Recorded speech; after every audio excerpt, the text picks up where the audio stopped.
Welcome in, ladies and gentlemen, to another edition of the Bengal Tiger Recruiting Podcast. I'm Billy Embody. With me is Shea Dixon. Shea, we were together last week for the podcast and in town for camp, and it was the real sign that LSU recruiting is heating up. The camps last week were great, including the 7-on-7 and offensive line, defensive line camp on Saturday.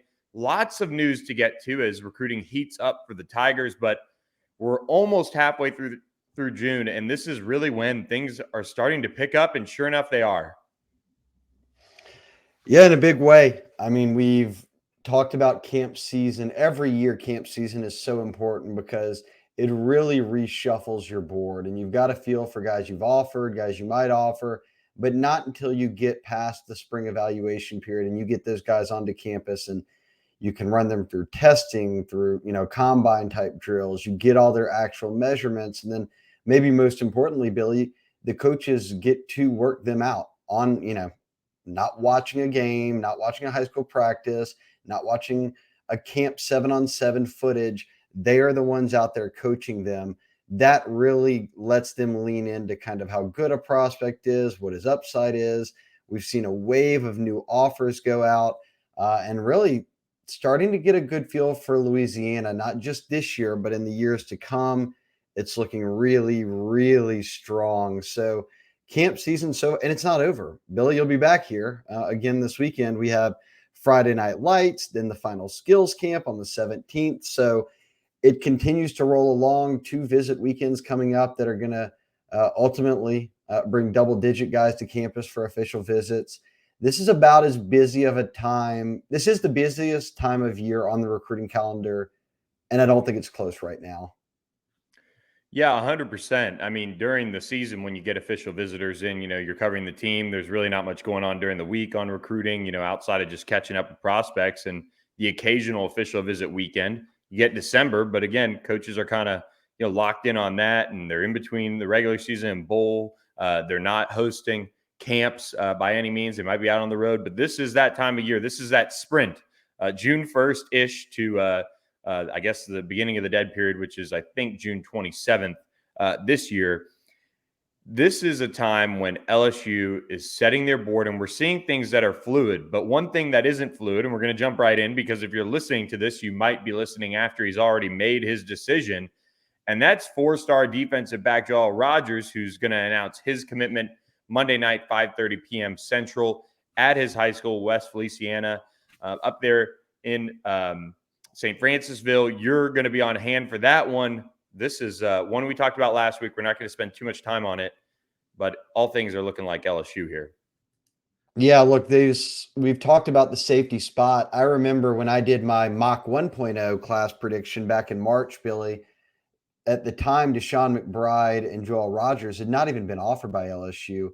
Now, Joel Rogers about to commit. He's been offered, obviously, but Bama, A&M, a ton of schools came in, Oklahoma, and offered him over the past few months.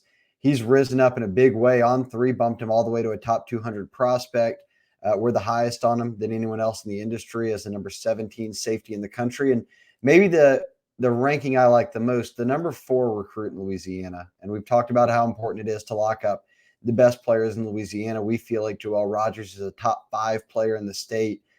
Now they'd be able to get a guy like Deshaun McBride out of Denham Springs on board at safety. You already had Maurice Williams, a top 20 safety out of Texas, a border state for you, be the first safety to get in. Now you're looking at adding Joel Rogers. By the time most people are listening to this podcast, Joel Rogers will have made his announcement. We fully expect it to be LSU. So we'll speak on him almost like he's an LSU commit, because that's where we feel he will be. I was at LSU camp this past weekend. I ran into Hudson Fuller. And for those that don't know Hudson, he coached briefly at LSU for a bit. Then he jumped in the high school ranks. But most recently head coach at West Feliciana for a few years, which is where he was able to coach Joel Rogers from the start of his high school career up to now. And again, gosh, in that time, they made the semifinals last year. Hudson was was the District 6-4A Coach of the Year, but got to spend a lot of time around Joel. And he said, look, this is a guy, now obviously he's at Catholic High as head coach, but said Rogers, phenomenal athlete, starts for them at quarterback, plays for them at DB, great kid off the field, great kid in the classroom, and said when you talk about what Brian Kelly's looking for right now, Billy, in the total package, Joel Rogers fits that. So this would be and is going to be a huge addition for them. He's one of my favorite players in Louisiana this cycle, just because what he's already done on both sides of the ball. We talked about this in the last podcast. Yes, he plays high school quarterback, but he already plays DB in high school at a high level too. So the transition won't be tough for him to play DB at the college level, whether that's safety. A lot of safeties can slide down and play nickel. He's versatile enough to do either. So the beginning of what should be a big, big week for LSU as we kind of start to see some dominoes really drop for them. Yeah, no doubt. And I'm with you. I'm very high on Joel Rogers and his upside that he brings to the safety room. And like we've talked about on this podcast before, LSU looks for players that have different body types in the secondary that can do different things, that can be versatile. Joel Rogers could play some nickel even. He could play free safety. That's where I think he slots in best for LSU. And look, we'll talk more about him once his decision is on the books, and we expect it to be LSU. So big time to be on the site Monday night at 5:30 as he makes his decision. Also a reason to subscribe for just $1 to get on board for 3 months. That gets you through the rest of the summer into fall camp, I think a little bit into the season. Or you could subscribe for $50 for the year and get your Bengal Tiger Founders Club hat. We had a bunch of people get hooked up with them over the weekend. So a big time to be on the site right now. So don't miss out on that deal that we're running right now. LSU also maybe kicked over one of those dominoes you're talking about, Shea, by offering 2024 Terrebonne wide receiver Kylan Billio after camp on Saturday. He was at camp on Wednesday, where he was one of the top performers, the top wide receiver there as far as performers go. And then he was back with his team on Saturday, and he was dominant once again as Terrebonne went to the finals of the 7-on-7 tournament. They fell to Lafayette Christian in the championship game, but Kylan Billio put him on his back, really, and LSU was given no choice. You know, a prospect that even what Kylan told me on Wednesday, he said, look, LSU wants to see me be elite more often than maybe be average. And for a guy that's raw, for a guy that's continuing to develop as a receiver, he came back on Saturday and he was elite. He fit the bill, and that Terrebonne team made it all the way to the state, or excuse me, the championship game, the 7-on-7 LSU competition. Lost to LCA, but we watched the game. He carried them. Billio did in terms of what the Terrebonne team was able to do. Double coverage all the time. Still was getting open. I was most impressed by just he's a big, like a jumbo receiver. He's a nice outside receiver.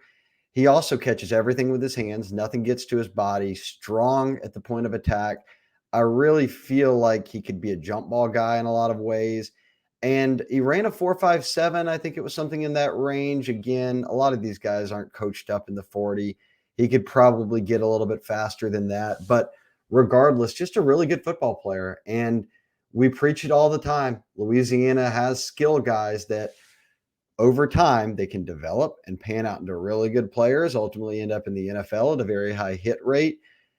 I'm with you that this was a no-brainer because I'm looking around the state and Kobe Young is the only player from Louisiana receiver that had an LSU offer before Kylan Billio got his. We've seen a bunch of teams offer Kobe Young, but then things have kind of cooled in terms of who's really pushing for him. He was at Georgia Tech this past weekend. He hasn't camped at LSU, which LSU really wanted to see him at camp. We'll see if he swings by, but Matt Mayfield at Bo Shin, who's committed to Mississippi State, he didn't camp. Michael Turner at John Curtis was a guy we were looking at. He camped but didn't get an offer. Ultimately, it was Billio who looked by far the best of all the guys who came through. As you said, it almost leaves them no choice. When you come and you shine in front of the staff, and he did it much like Ashton Stamps a year ago, who signed on out of Rummel with LSU as a DB. Ashton came to like 4 camps in June before he finally got that offer.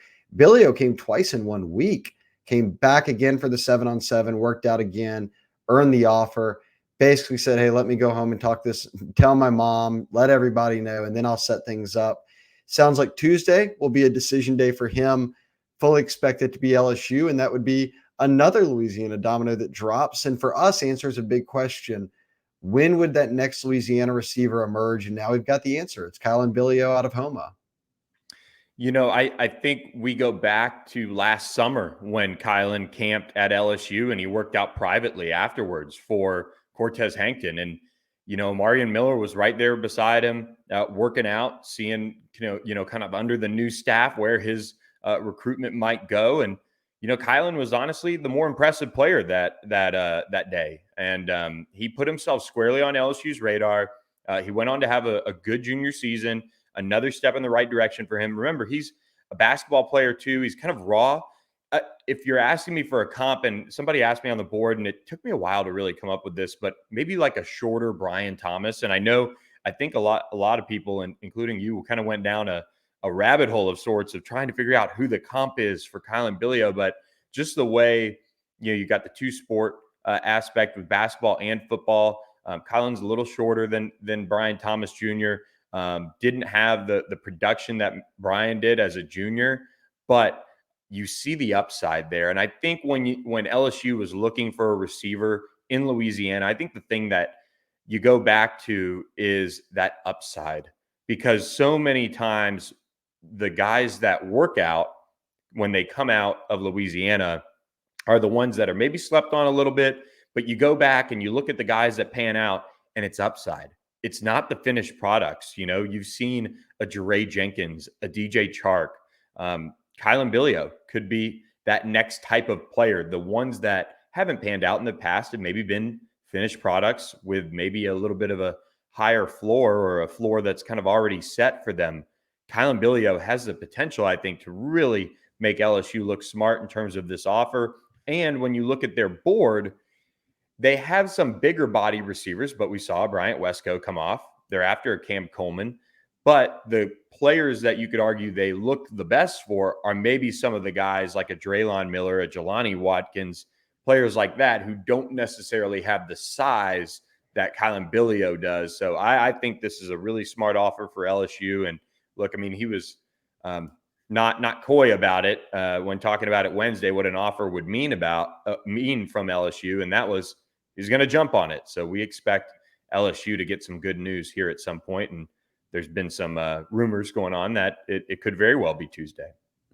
Yeah, and look, I put out my mock 2.0 class prediction piece, and wide receiver is one that I struggle predicting how they could finish.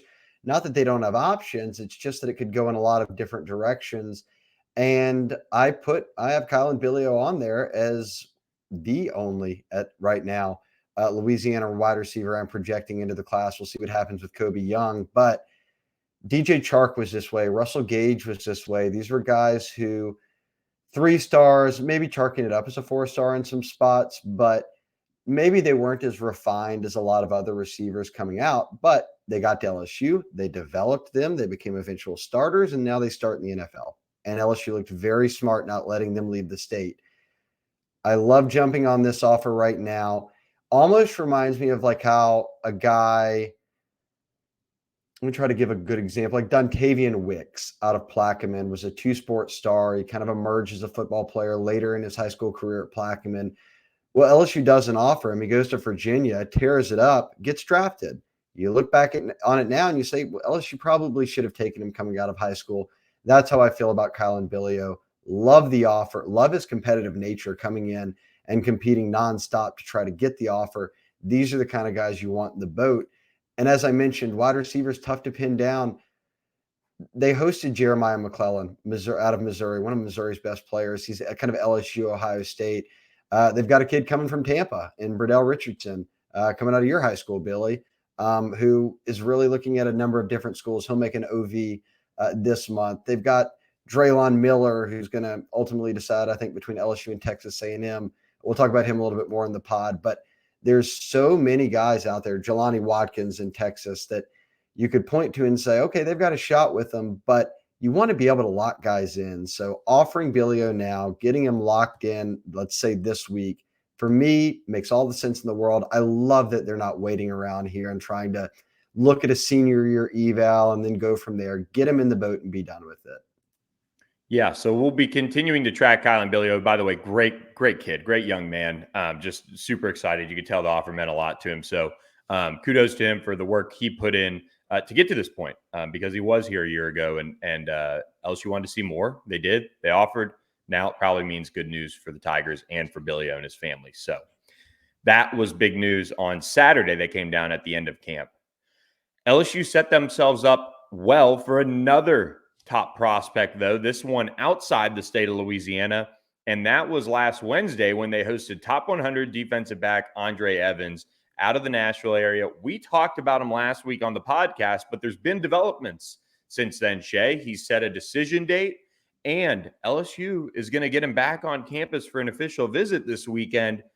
And I think this is interesting because last summer, and another out-of-state prospect, Jermaine Matthews, the one of the top defensive backs, ended up being a 5-star on 3, who ends up at Ohio State and stays in state to go there. But he had a similar camp showing at LSU.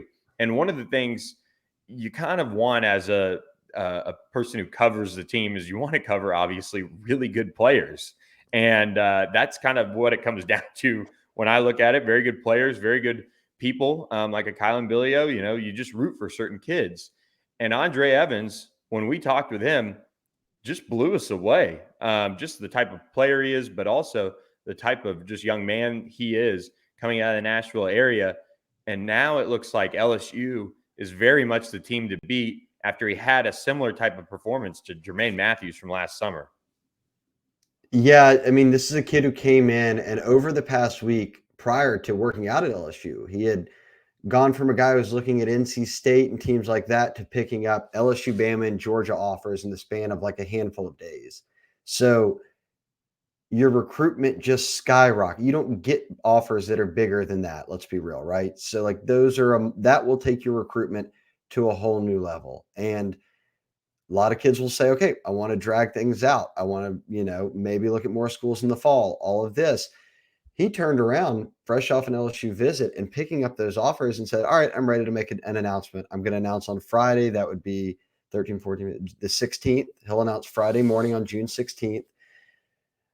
If it goes LSU's way, I've heard buzz that he'll even be then in town for an official visit immediately after that decision. So whether it's the job, whether you want to circle the job done by the staff to identify him, whether it's a job done by the staff to get him in and work out, or whether, and I think largely on Evans to come in here and run a sub 4.5. His measurements were off the charts for a corner. He looked great during one-on-ones and 7-on-7 drills. And then, as you mentioned, great kid. He's got a great supporting cast around him.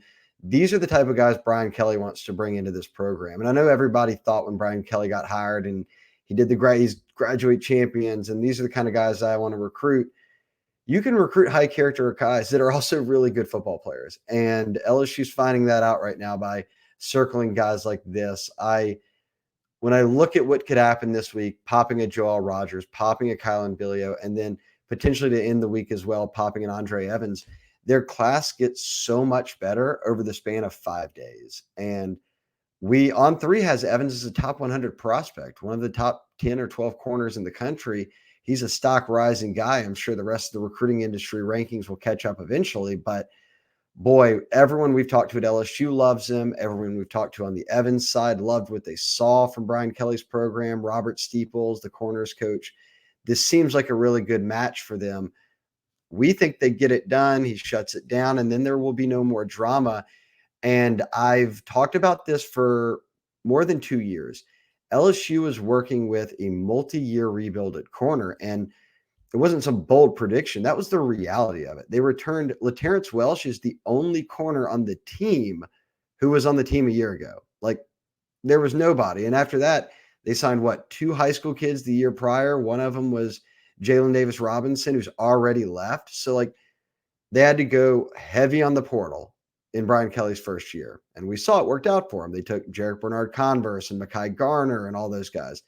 They had to go heavy on the transfer portal again. They had to go get Denver Harris and J.K. Johnson and Deuce Chestnut and Southeastern, Zay Alexander, 4 corners right there just to get you through another year. You got to stop taking that approach at some point. You have to get back to high school recruiting and developing them. Now they're on that track. If you can drop a domino like Andre Evans, who ultimately will be one of the best corners in this class, it is a great foundation to move forward with a Kai Bates, a Wardell Mack, some other guys who are out there. They've got Jawan Johnson already committed inside the state. So I really, really like where they're at right now. I know they've got who else at corner? Wallace Zion Foster. Ferguson. I don't know if he sticks. Wallace Foster, obviously Louisiana guy, more of a nickel for me. But I absolutely love the direction that corner and safety are trending towards. Those were two positions they had to fill up on, and it did not need to rely on transfers anymore for the bulk of it. It had to be back to high school kids, and that's what Brian Kelly and the staff are doing right now. Yeah, I think the start to June couldn't have really gone too much better for LSU so far. So we'll continue to track it. We're going to have full rundown later in the week on how things went with four-star defensive lineman Alex January, who's on an official visit, wrapping up kind of as we're recording this podcast. We'll also preview this big official visit weekend, multiple prospects hitting town. So we'll do that later in the week. But first, we've got to talk to you guys about our friends at Rogue Shop. RogueShop.com. You can use promo code Bengal Tiger for 10% off your order. We talked about them last week, Shea, and just Richard and Shar, the husband and wife, and a veteran-owned business here that produce small craft. It's a small craft cannabis shop with their CBD, THC, and more products that you can use. And if you have trouble sleeping, if you have anxiety, pain, all of those things, look, this is the way to go. I know last week, I mean, it was one of those busy weeks and tough on us, being out there too. And so Rogue Shop helped us get a good night's sleep and lock in for those big camp days that we're used to in South Louisiana. Yeah, again, these guys have been, Shar and everyone over there have been great to us. I think you look at how much feedback the board has already given for those of y'all that are members. A lot of people have jumped on board using the promo code, tried out a number of different things. I mean, I even mentioned the different tinctures that I've been giving my dogs, which kind of helps with its bad back, others just with sleeping and everything like that. So they have been awesome to us. We've been very happy that they've been the title sponsor here on the podcast. We'll keep rocking with them through the summer, obviously, and into the fall. And if you haven't checked it out, do it. RogueShop.com. Just go on the website and look around. They've got a million things to choose from. Shipping is very quick. It'll be in your mailbox in no time. And it doesn't hurt to just kind of go and give a look around. Jump into this chat, as we always say with Shar. She'll be right there. It'll pop up for you. You can kind of tell her what you're looking for, what you're kind of going through ailment-wise or concern-wise, and they'll answer all your questions. So we do a lot of projecting with our commitments, Billy, and who we think they'll get. Shar and them are more straight to the point. They always have the right answer. So, yeah, give them a try. RogueShop.com. Promo code Bengal Tiger. Yep, check them out. And if you get stressed during recruiting too, you can lean on them as well. Yes, please. Yeah. Don't melt on the board. Just go to RogueShop.com and calm down. So we appreciate them. But the back half of this podcast, Shea, we do know of two more decision dates, guys that one has taken an official visit to LSU. One doesn't have one lined up, but was on campus this past weekend. So we wanted to note them as well to kind of look ahead because, look, LSU is getting hot in recruiting. And these are two guys that with decision dates set, they're squarely on the radar here for LSU. And one being Peach State offensive lineman Marcus Mosgol. We've talked about him. Florida and NC State are also in the mix for him. But as soon as he gets back from his last official visit on June 19th, he's making his decision, and we really like where LSU stands. Yeah, we do. Brad Davis has done a very, very good job of putting together, with help from other coaches and staff, obviously, but kind of spearheading this O-line recruitment over the recent cycles. And he was a holdover from the Orgeron era, obviously. He was the interim head coach for that Texas Bowl game. He's a guy that a lot of players gravitate towards. And I think he did a good job of getting in early on Mosgol before Florida did. At the time, it was kind of like Georgia Tech, NC State was flirting around.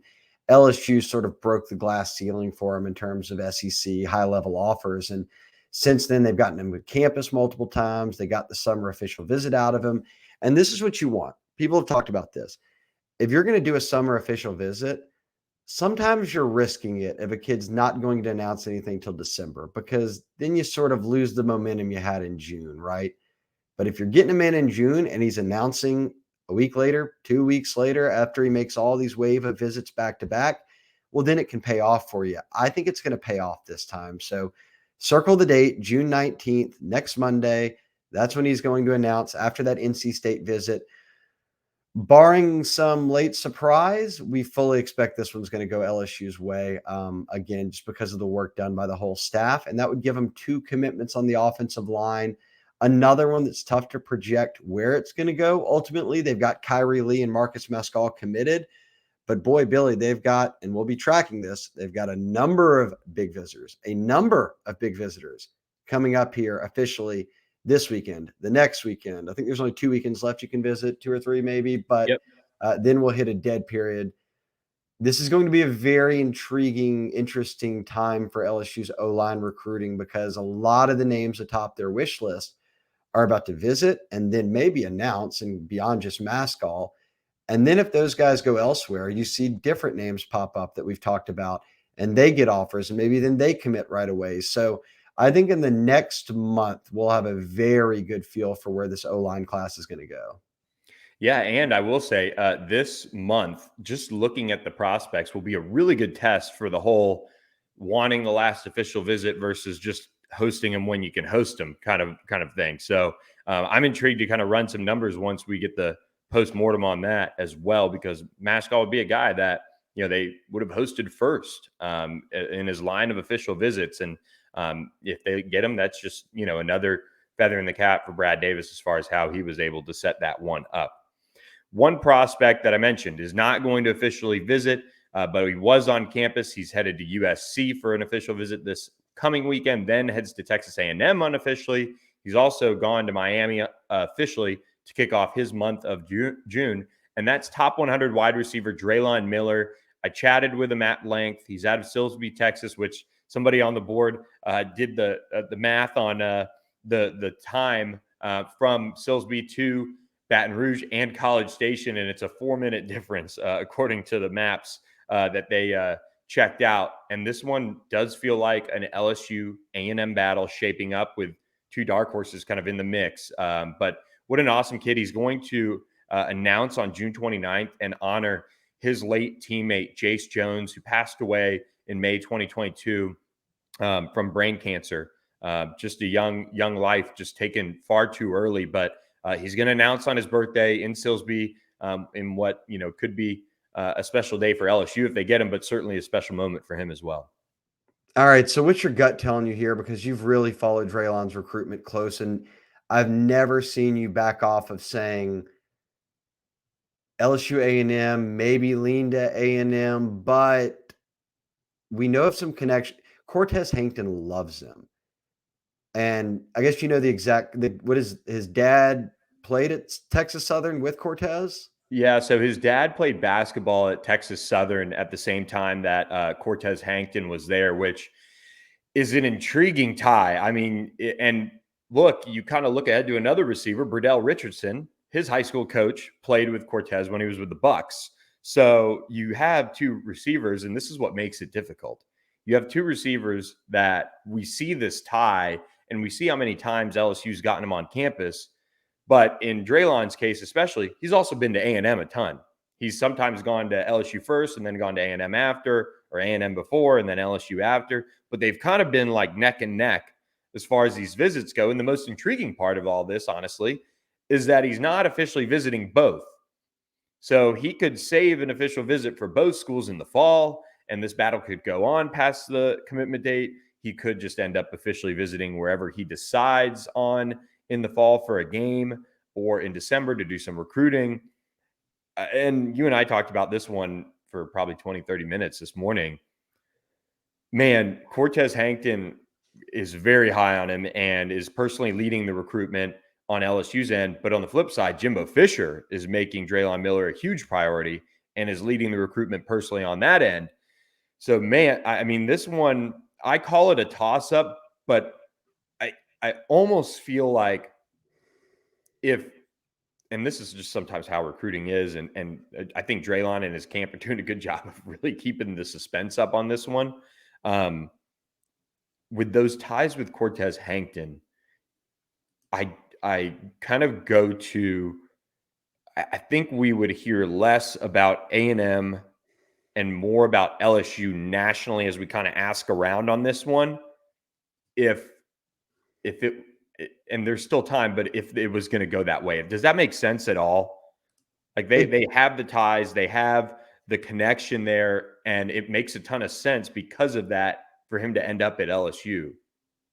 But at the flip side, A&M is very much in the picture. They're getting that last visit, so to speak, even though it times out around the 7-on-7 tournament for Texas. But it's just a hard one to call.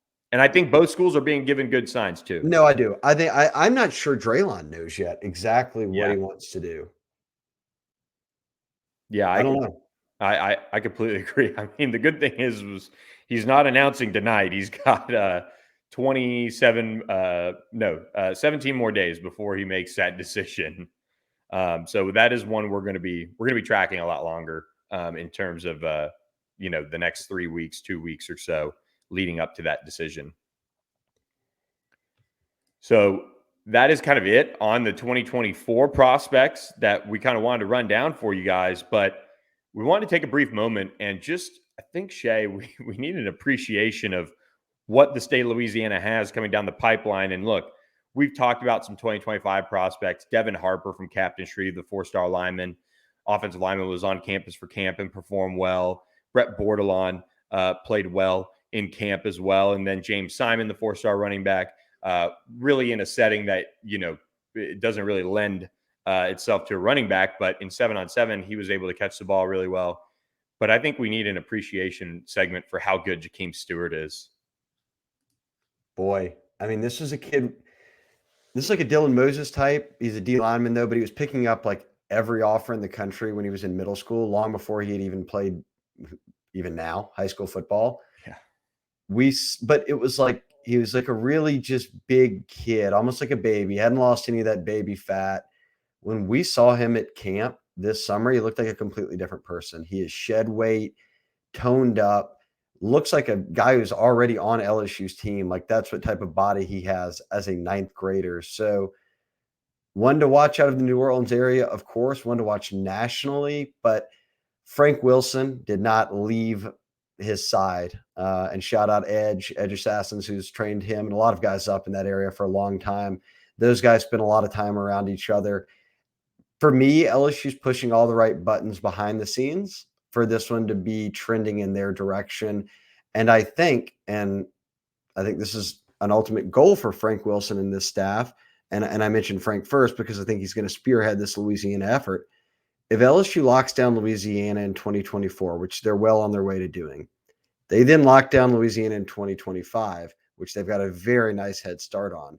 We're starting to see a lot of prospects emerge in 2026 that are going to be very much national names. Jakeem Stewart, another D lineman or O lineman, however you want to slice it, and Lamar Brown out of U High. These guys see that. And if they see everybody in front of them in the years ahead of them, whether it's at their schools, they go to St. Aug and U High, two of the biggest schools that LSU is recruiting and gets kids from annually or at least every few years, but also their friends, guys from the area, guys from New Orleans, guys from Baton Rouge, guys from around the state. If they see those guys going to LSU, it only makes LSU's pitch to get them easier. So as we move forward through the portal era, just through these first years of Brian Kelly era, it's clear to me that they are valuing Louisiana in a way it needs to be, which is very, very high. And if you do that, you're setting yourself up each year for more guys in that next class to get on board. That's why I like what they're doing right now. And that's why I start to feel better and better about the future when I see them getting Jakeem Stewart and Lamar Brown and all these 2026 prospects who you say, hey, they're freshmen in high school. I mean, they're so far from signing day. Yes, but they're not over at every other campus every weekend. They're at LSU. They're hanging out with LSU's coaches. They're hanging out with LSU's current players and the commits and the guys they're pushing for. So I think this summer camp season so far could not have been any better for LSU. They are definitely getting all the right guys onto campus to be able to lay that foundation, Billy, that we talk about, to where you're not ever playing catch up. You're the team out front. Yeah, and Jakeem Stewart is a great kid. Got to meet Jimmy Lindsay for the first time, and you know that part of the relationship building is now ongoing. He can't hear from colleges, so this time on campus is really important for LSU. So he was dominant. I mean, he just looks the part. We talk about Dominic McKinley a lot, but he looks like a top five player in the country. I mean, truly, he's got that type of upside. So. Busy time of month. Shea, you are going out to Joel Rogers' announcement right now. So we are going to let you go and end this podcast. And we will have much more coverage from Joel Rogers' commitment ceremony Monday night, 5:30 p.m. Central. So thanks for listening to this edition of the podcast. We'll be back. Plenty more coverage to come on the BengalTiger.com. Don't miss out. $1 for 3 months or $50 for the year, and get your free Founders Club hat as well. So thanks for listening to this podcast. Keep hitting the subscribe button to our YouTube channel and get us to 4,000 subscribers on that front.